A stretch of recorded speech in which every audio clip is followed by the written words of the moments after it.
Welcome to the Property Show here on Uxbridge FM, and our guest today is Chris Lakin from Lakin & Co. Estate Agents. Hi, Chris. Good morning, Steve. Now, you're the MD of the company. How long has the company been around? Is it a relatively new company? We've been going over 10 years now, and I've been an estate agent for, I think, nearly 13 years. And we've gone from strength to strength. You know, we've got two offices, one in Uxbridge High Street and one in Ickenham Village as well. And how is the business at the moment generally? Is it a tough time to be an estate agent at the moment? It's certainly more challenging than it has been, what with Brexit and the election coming and a lot of other factors as well. It's certainly been a much more challenging time for us. We have a lot more regulation now. We have a lot of anti-money laundering checks to do, which we didn't have to previously do. Yeah. Particularly on the letting side, we have more regulation in the industry, which we feel is a good thing. It's improving the industry. But all this obviously impacts on us as a company. We have a lot more administration to do. And I see Lakin & Co. sponsoring lots of local good causes. You seem quite community focused in what you do as well. Well, you know, I grew up in the area and a lot of my friends and family also. And we feel we have an obligation to the community. Without them, we wouldn't have a business, our bills wouldn't be paid, and we rely on them coming to us. So we have to give something back, and we believe firmly in that. Now, obviously, you sell houses, but what other services do you provide? We do lettings, as I've mentioned, residential lettings, commercial properties. We also do block management, where we manage buildings. There's a lot involved there with obviously health and safety, a lot in the press recently as well with regards to building management. So we have our work cut out on that, but our priority is to make sure we have safe and desirable places to live. Now, we thought we might have a quick chat about first-time buyers today. Perhaps there's some useful tips you can provide for people looking to get on the housing ladder and buy their first home around this area. I guess that's not easy in this area. It's expensive. Well, I think it is a tough for first-time buyers, particularly if they are renting, and quite often some tenants are paying 50% of their income on rent to a landlord, which obviously makes it very difficult to save.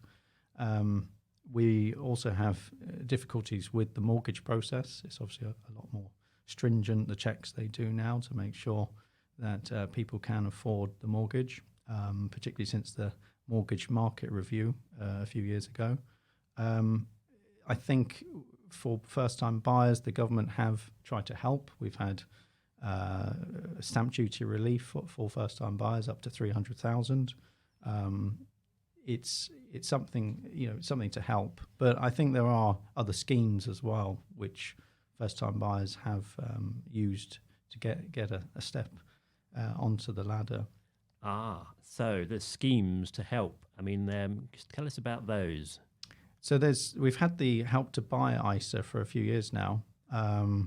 Unfortunately, that'll be closing at the end of this month. But since 2015, first-time buyers can get 25% bonus from the government with this account when they withdraw money saved to buy their first home. The maximum purchase price is 250,000. Okay. Or 450,000 in London. An average deposit of 32,000 is required to get onto the property ladder in the UK. Gosh. Which is obviously quite hefty. Yeah. But in London, I think the average is about 110,000. And locally in Hillingdon, are there any schemes from the council or anything to help? There's a Hillingdon first-time buyers scheme, but it's not always easy to get onto. It has limited funds. I think you have to be a resident in the borough for 10 years consecutively. And how will that work? There's a small grant, is there, that they supply? So they will pay up to a certain amount. I think it might be 7.5%. But you obviously still need to have a deposit to put in place. And I understand you can't sell the property within 3 years of purchasing. Okay. And are you seeing lots of first-time buyers using loans from parents or family, the bank of mum and dad? We've seen a lot of gifted deposits from family members, which will help people get onto the ladder. But I think we've seen more people benefit from the Help to Buy equity loan scheme, shared ownership, where it allows them in London to have 40% loan. The loan is interest-free for the first 5 years. Oh, right. And it only applies to new build properties. So a lot of developers have obviously got on board with this. You see a lot of signage up. So generally a deposit of 5% of the purchase price needs to be paid from savings. The next 20% is borrowed from the government and the rest is borrowed from a mortgage lender. But what does that, is there a trend then that house prices are going up because there's a lack of supply? Well, there is worries with this particular scheme. Using an equity loan can add an extra 10% onto the average price of a house. And buyers obviously have access to a larger deposit to get onto this, but they will end up paying for it in the long term. And developers, obviously are building these nice new homes, and they're attractive to people who are, potentially have been in rented accommodation, and they see it as a chance to buy a property. But it has helped, and there's been a lot of good things have come from it. People have managed to get onto the ladder. Yeah. So what's a rough kind of first time buyer paying for a house in Uxbridge or the area? It really obviously depends specifically on the road, on the type of property. Particularly with leasehold properties, you have to then look at the lease length. All these factors will really impact on the price of a property. But let's say, you can find a one-bedroom property anywhere between 200 and 300,000 with a healthy lease length. As I said earlier, you've got the no stamp duty to pay now, which saves first-time buyers a few £1,000s, up to 300,000. Anything over 500,000, they're deemed that they don't need support and they have to pay the full rate of stamp duty. And is it a good time to sell a house at the moment, do you think?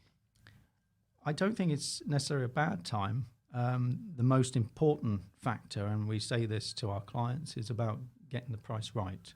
Getting the marketing price right will help attract sufficient interest to get the property sold. We see it all too often where agents have overvalued a property and the property sits on the market for months. Sometimes we've seen it into years. And obviously it's damaging to the property. People see that it's been on the market for a long time. They might put a lower offer in. And if you go on the market at too high a price, you could end up actually achieving less than what you should have done if you put it on at the right price to begin with. So that's probably one of our biggest challenges, is managing expectations, particularly where the market has softened over the last couple of years.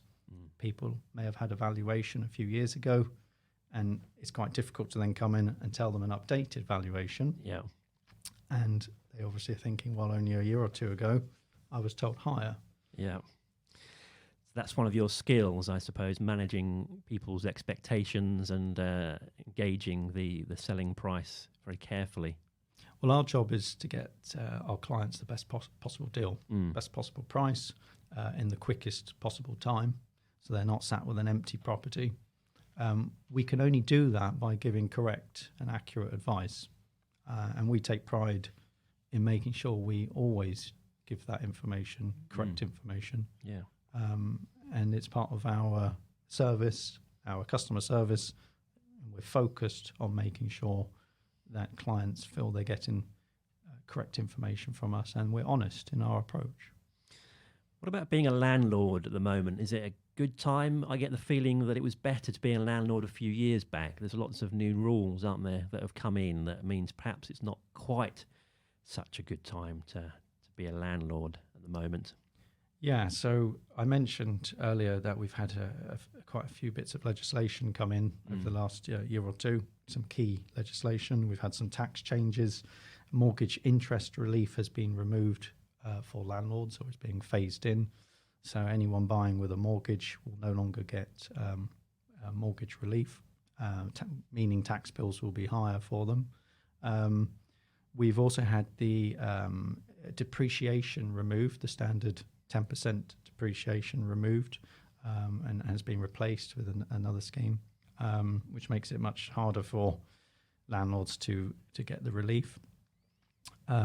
We've also had the surcharge come in for any landlord purchasing on stamp duty, whether they're paying stamp duty. There's a 3% surcharge, which has really increased the cost of buying a buy-to-let property. With regards to legislation that have come in, we've had the Fitness for Human Habitation Act that came in March. Yeah. So I can't just put someone in a shed in the bottom of my garden anymore. Well, we don't. That's never been illegal anyway. But the idea is that we have to make sure the properties are safe and the landlord's obligations are fulfilled. It's important that properties are safe and maintained. If they're not, and the landlord can't prove that they're providing a property that's in good state of repair, it does allow now tenants to go straight to court and sue the landlord. So potentially opening up a landlord to litigation if they haven't fulfilled their obligations, which, we I would say 95% of the landlords we come across, we would say that they are very good landlords. They're good people. Yeah. They enjoy what they do. They enjoy providing good quality accommodation. And obviously we don't deal with the few who we don't find to be good. No. And you also manage blocks in the area, don't you, as well, which is an interesting service. Yes, we manage buildings, and obviously as more blocks of flats are going up and more people are living in the in apartment blocks, there is a greater need for building management, particularly with sort of health and safety and improvements. We manage the building to ensure it's maintained and the residents are safe. But also with block management, it's important that the properties are maintained so they are a desirable place. If they're left to fall into disrepair, they won't sell, they won't let, and the owners will end up having issues. So you have maintenance teams that come out and fix all these faults, common faults? Well, we sort of take pride in having maintenance issues dealt with quickly. We want problems to be resolved for tenants. Without tenants and without lessees, we wouldn't have a business. We are, most of us in the office have been tenants or lessees at some point in our lives. Some are now, and we understand firsthand what it's like when there's a maintenance issue that needs to be resolved. Yeah, it can be frustrating. You're paying a market rent for a property. You feel that you should be getting a good service, and that's what we try and deliver. So common faults at this time of year, I suppose, would be, it's not been too cold, but frozen pipes and things, and I don't know, waters and boilers and things going wrong. The big one at the moment is, the temperature's dropped. Everyone's putting their heating on. The boilers are on full whack at the moment, and we're finding boiler breakdowns. But we obviously had the beast from the east a couple of years ago, and that was very, very challenging with frozen pipes, condensate pipes frozen. So there was lots of calls coming in, which we had to deal with as quickly as we can, get them back up and running. But at this time of year, particularly with condensation issues, you see a lot of mold growth, which needs to be dealt with. It's important that properties are heated and ventilated. It is a common problem, especially with energy prices increasing. People are keeping their properties, sort of shut up and vents closed to keep the heat in. But unfortunately, properties do need to be ventilated and they need to be heated to prevent damp. So it's a big challenge for us at this time of year. Well, some good tips there. We'll put the links to the Hillingdon First Time Buyers Scheme and the Help to Buy ISA and the shared ownership schemes in the notes of the video we make here. More details on Lakin & Co. Where do we head to? If you go to our website, lakinandco.com, we're on Instagram, Twitter, Facebook. We try and be quite active on social media. Yeah. I've seen you posting information and things on there. That's great. Well, thanks very much for popping in today, Chris. It's been, I've learnt a lot anyway, very educational. Well, thank you for having me, Steve. It's been a pleasure. Yeah, thank you.